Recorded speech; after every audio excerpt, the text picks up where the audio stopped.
Going through the Siddur, Kryiat Shema Sheal Hamita. Kryiat Shema Sheal Hamita is something that's said around the time before going to bed.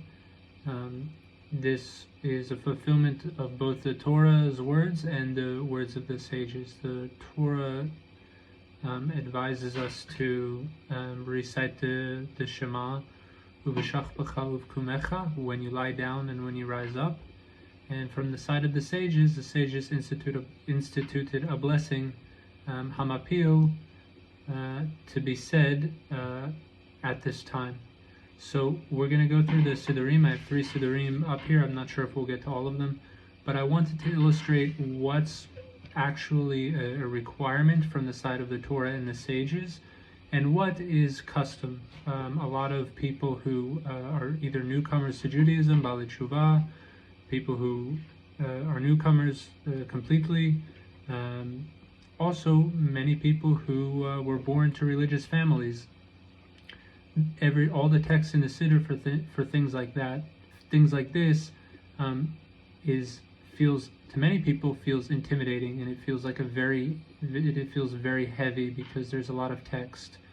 And the truth is, a lot of the things in the Siddur with this Kryiat Shema Sheal Hamita is a custom that was added in later generations that were not instructed that were not instituted by the sages of the Talmud. So going through the Siddur here, I'm using the Edot HaMizrach Siddur. I also have Sfard and Ashkenaz on Sfard.org. And we're starting out in many Sephardic Siddurs. You'll have a L'Shem Yichud, which is a very old Kabbalistic prayer that's included before many services. Many Sephard Siddurim will have it as well. This is optional. This is an optional thing to say. Rabbi Avadia Yosef, a great posek, I read that he said that he doesn't see even a reason to say them at all, because when you're saying the blessing, you're actually doing all this, and you don't have to explicitly say L'Shem Yichud. This is a very old prayer that is found in all 3 of these Sidurims. That it's a very nice. You can read the English, asking forgiveness and pardoning against other people, against that you pray that your own wrongdoings will be forgiven, and it's a very nice thing to do before sleep. But again, this is a custom. It was not instituted by the sages of the Talmud to say this portion. Now, what was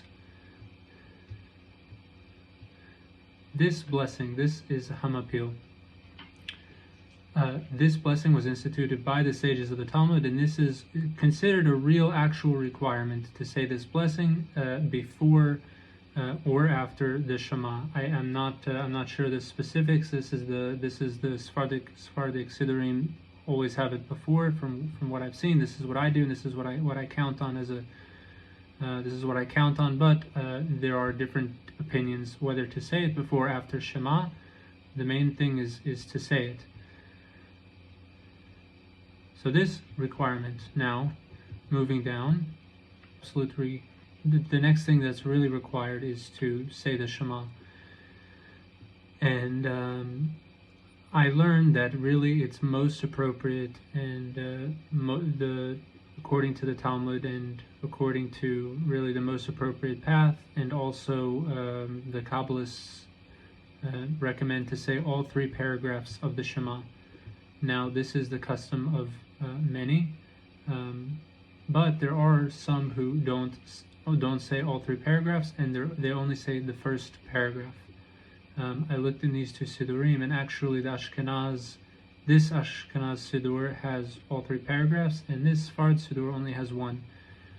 According to what I learned, that really the most correct thing is to say all 3. A lot of people say that if you prayed the evening prayer after the time at night when you're supposed to say Shema, you don't have to. I didn't learn that. I learned that really it's all 3 paragraphs is the way to go. And this is really what the Talmud advises us. And the next thing, according to the Talmud, is just to say one verse. And what's one verse? For example, this verse, or this verse, or this verse. These are all one verses. Now, there are different customs that different communities added, and you'll have different sidurim from different communities, even within the Ashkenaz community, or within the Sephardic community, or within the Sephardic community, and they'll have different prayers, different prayer arrangements. Some are similar, some are not.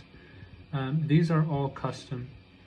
So as much as I can, I try to say all these customarily, because it's at least most of these customarily, because it doesn't take that long, and a lot of it is recommended by Kabbalists, and I believe it's very deep, but it's a custom and it's not a requirement.